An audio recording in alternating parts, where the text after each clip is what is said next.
Hi, thank you all for joining us today. The 2020 Extraordinary Lives Virtual Conference is in partnership with Gigi's Playhouse Nashville, the Clarksville Association on Down Syndrome, the Down Syndrome Awareness Group of East Tennessee, and Friends Tri-City. It is made possible in part from grants provided by Global Down Syndrome Foundation and the Tennessee Council on Developmental Disabilities.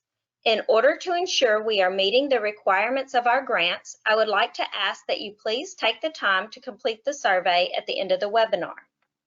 Now, let me introduce your speakers for planning for the future of your loved one with special needs. Sheila Moore, the Chief Executive Officer of the ARC of Davidson County and Greater Nashville, Matt Moser of Capital Wealth Advisors, and Cindy Gardner of the Special Needs Law Center, Moore and Gardner. Sheila Moore is the mother of 2 children, Matthew and Katie. Matt is a well-known self-advocate in the Down syndrome community. Sheila was one of the 3 founding members of the Down Syndrome Association of Middle Tennessee in 1995 and served as the executive director for many years. Since leaving DSAMT in 2012, Sheila continues to advocate for people with developmental and intellectual disabilities through the ARC of Davidson County. She has served many organizations for people with intellectual and developmental disabilities, including the National Down Syndrome Society's Governmental Affairs Committee, the National Down Syndrome Congress Affiliate, Tennessee Council on Developmental Disabilities, Tennessee Post-Secondary Education Planning Council, Tennessee Alliance for Disabilities, and many other local and state committees. After Sheila, you'll hear from Matt Moser, who is originally from Sterling, Illinois, and attended Illinois State University for his undergraduate degree and Drexel University for his MBA in Business Analytics. Before entering the finance profession, Matt served as an officer in the Army and served multiple deployments to both Iraq and Afghanistan. Matt holds the professional designation of Chartered Special Needs Consultant. He specializes in working with families that have a child or family member with special needs on their financial, future, and estate planning. He serves as the treasurer on the board of directors for the ARC of Davidson County, volunteers with Best Buddies of Middle Tennessee, is a member of the VFW, a Wounded Warrior Project alumni, an active member at Crosspoint Church, and volunteers with other veteran organizations as well. After Matt, you'll hear from Cynthia Gardner. She's the managing partner in the Special Needs Law Center, Moore and Gardner, PLLC.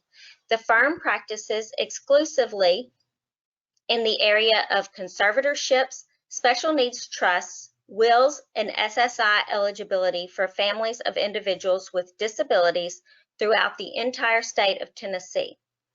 Prior to forming this firm with Ed Moore, Cindy was senior staff attorney at Disability Law and Advocacy Center of Tennessee, where she handled cases related to special education, ADA employment discrimination, Social Security, and vocational rehabilitation.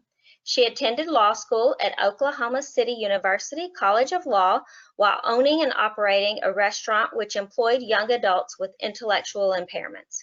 She has been a lawyer for 25 years. I will ask that since this webinar is recorded, please refrain from asking questions that are specific to individual circumstances. Our speakers' contact information will be provided if you would like answers to these types of questions. We will postpone all questions till the end, and if there are some personal in nature, I will reach out to you directly. Now, let me turn over our presentation to Sheila Moore. Sheila? Thank you, Alicia and Tanya, and thank you for inviting us to be a part of your conference. Our presentation today is on future planning or planning for the future. This is a topic parents, and especially we aging parents, would rather not talk about, but something we have to discuss sooner or later. There are almost 1 million adults with IDD in the United States living with aging caregivers age 60 and over.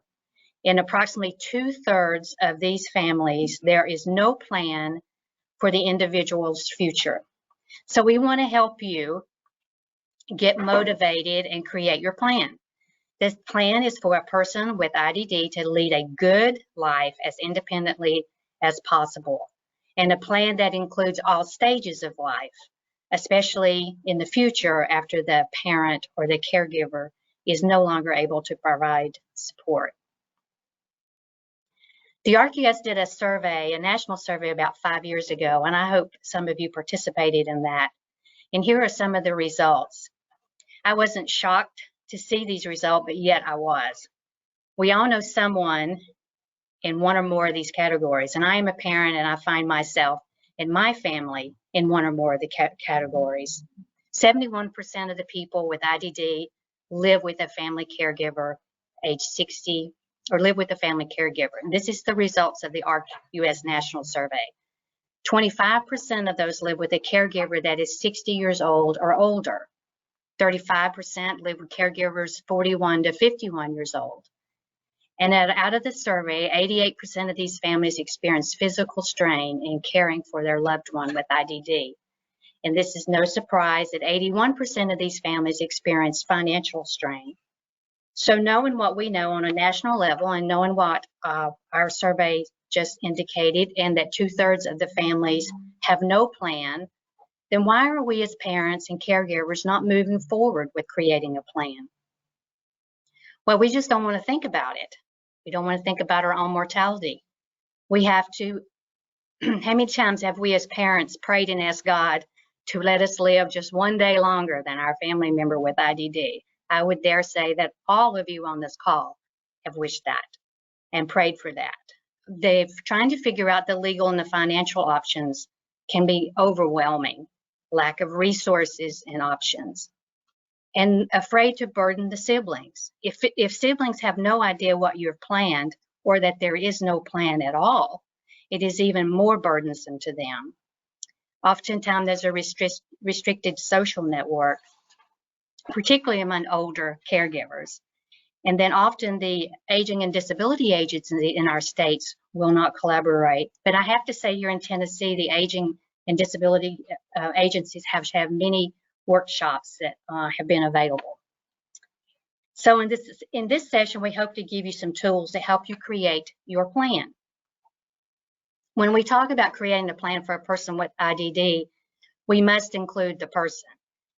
Make sure that they are involved in the plan. After all, this is their life and this is their future. What do they want for their life? We must find this out, ask them. And most of us are familiar with self-advocacy, self-determination, and person-centered planning. And if your son and daughter has not participated in a self-advocacy training, we encourage you to find one in the community. There are several groups from time to time that will pop up. And I think the school systems now will also teach self-advocacy.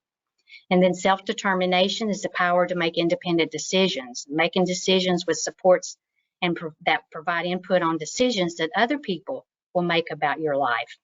Self-determination includes choice-making, problem-solving, practicing leadership, practicing self-advocacy. Having these skills is a tremendous asset to the individuals with IDD. We have a quote here from a couple of self-advocates, and I know Carolyn here on the right. She is one of our local self-advocates, and a very wonderful young lady. This is what she learned going through the person-centered planning process. She says, I learned a lot about myself through the person-centered planning process, and I found that I see myself as very different than how my parents and others see me. I started to change some things in myself that I had not realized needed changing in the past. And Carolyn is a great self-advocate. She lives independent, a wonderful young lady.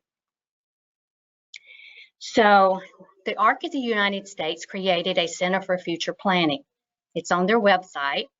This aims to help and encourage encourage the individuals with IDD and their families to begin this planning process.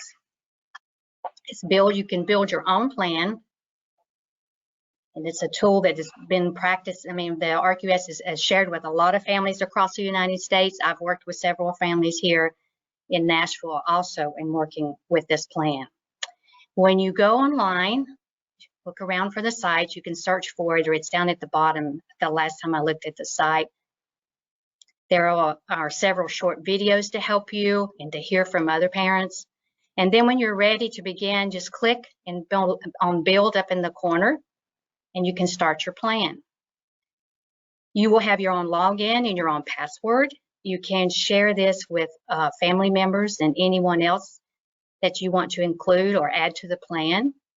The plan can be updated and changed as life changes. I've had a wonderful opportunity, like I said, to work with several families on building their plan, and would be happy to work with any of you. And as we all know, all families are different. The dynamics are all different, so we can help you work through some of those issues. The plan has 5 parts, and I'm not going to go through all the questions in each part because it's quite lengthy. I'm just going to talk about a few of those. But part 1 is about me. It's the general information, my family members, people who are important to me in my life, aunts, uncles, cousins, race, what religion does your family practice, what are some important holiday traditions, and what are some of the struggles that your family has, what are some of the strengths and challenges. And the professional contacts can be clergy, case workers, teachers, anyone that's important in your child's life. Then you will include information on what you need to know if you can no longer care for your family member with IDD. The second part is where I live. That I live with my family, a roommate, a community-based setting. Do I own or rent? If I own, what is the value of the property? Is there a mortgage? Is this the home they will continue living in? What if I don't want to live with my family and I would love to live independent or semi-independently? How do you make that happen? Or have you had that conversation? Discussions need to happen. As life changes, housing can change. Deciding where a person with IDD should live can be complicated and a very emotional decision. And housing for people with disabilities is certainly limited in not just our communities, but on the national level. Part 3 is about my daily activities and social connections, what I like, dislike, my daily activities. Am I employed? Do I volunteer? What do I do? What are my social connections? We know how important a social connection is to our adults. Making sure our loved ones has a social network is going to be even more important, especially as they age. And how do you expand that social network? What would you want someone else to know about their daily and social life if you could no longer care for your son or daughter? Part 4 is supporting my daily and major life decisions. Do I need help dressing, grooming, personal care? Do I need help in eating and nutrition? What about household chores, money management, transportation? Do I have an assistive device or technology? What are my medication, allergies, physicians, therapists? What is my health plan, policy number? Who is responsible for making decisions about my health care? Do I have a patient advocate? What are the medical wishes in place? What should someone need to know if I am no longer able to care for my son or daughter? And again, that's just a few of the questions that they ask you in each of these sections. There will be a lot more. Planning for your financing your future. Some families think they don't need to plan because they don't have enough money, but all families should create a financial plan that includes who is responsible for handling my money and my finances. Where is my bank account? What type of account is that? Where are the funds going to be coming from to support me? Are those SSI, SSDI? Am I employed? Do I have a trust? All of these questions will need to be addressed. And remember, someone will need to know these things should you not be able to care for your son or daughter. Our last several weeks have been dealing with this virus is another good reminder to us. What if we were sick and placed in the hospital for several weeks? Or what would someone need to know about our son or daughter if we're not there to help take care of them? So this is my contact information. I'll be happy to work with any of you on your plan, but I encourage you to go into the ARCUS website and click around in there. There's a lot of information on the Center for Future Planning. I hope I haven't depressed you all. I do hope I've made you think about creating your plan. The Center for Future Planning is a great way to start and finish your plan. Just take one section at a time, because there's a lot of information there. Then when you've completed your plan, you can go in and change it from time to time as life changes, and share it with anyone else that you needs to know what the plan is. So thank